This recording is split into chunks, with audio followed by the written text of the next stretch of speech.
All right, I got a wiring harness here off of a 2003 Chevy truck. Let's take a look at it.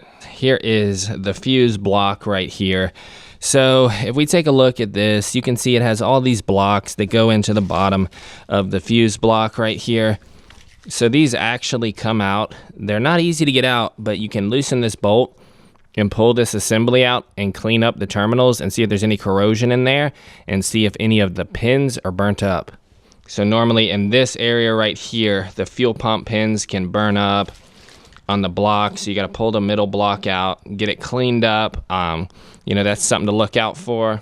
If you have electrical problems with one of these trucks, I'm telling you, check under here. Mice love to get under here. They'll crawl in anywhere they can and they will make a nest under the fuse box and they'll chew up all those wires. So if you have electrical problems, start there.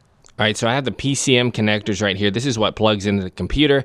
This is off of a drive-by-wire, 2003 to 2007. So green and blue are those years. If you see blue and red, that's off of a 99 to 2002 drive-by cable. So they're not interchangeable. You know, if you got an older computer, you need to stay with that color harness. And then this one is off of a newer one. So if you take it apart and you want to swap a computer, you can't just plug in these to an older computer. You know, you got to have the right year computer for the right year harness. You can't mix and match them. You'll run into a lot of problems. So don't do that. So the drive-by-wire harness is different than a drive-by cable. Cable uses a physical cable. Drive-by-wire was 2003 and up. It uses an electronic throttle body. It's all integrated into one. You know, everything's different. So you're best off staying with the year harness for the year truck. You know, trying to mix and match all that stuff, you're gonna run into a lot of problems, a lot of codes. It's not worth doing. So y'all keep telling me grounds. Y'all have problems with all these grounds. They're not that hard once you know how they work, where they are, what color they are. You can trace them back with a multimeter. Get you some of those little needle probes so you can stick it in the back of the connector without damaging it. Those really help, especially on the back of the PCM connectors.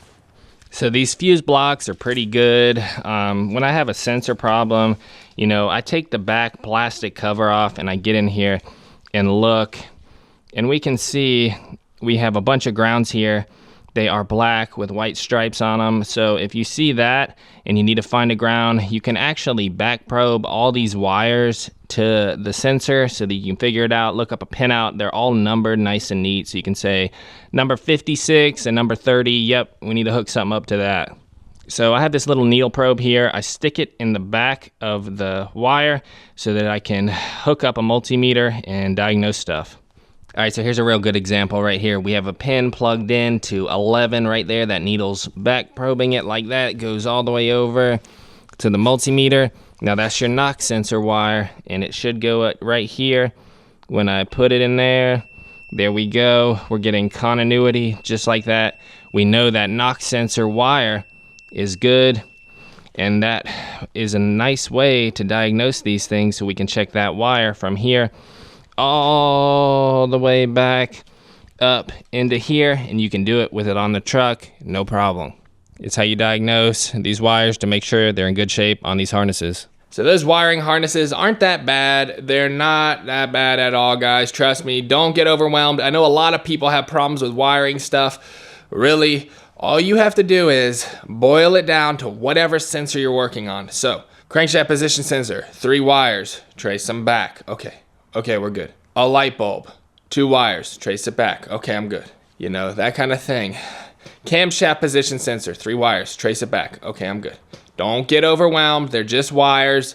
Once you trace them, sensor by sensor, process of elimination, you'll be in good shape. Trust me.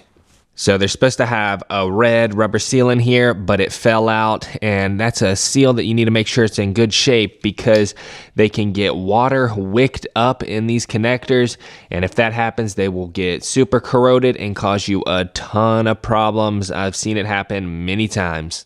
All right, that's it. That's your Chevy truck wiring harness tips today. Easy.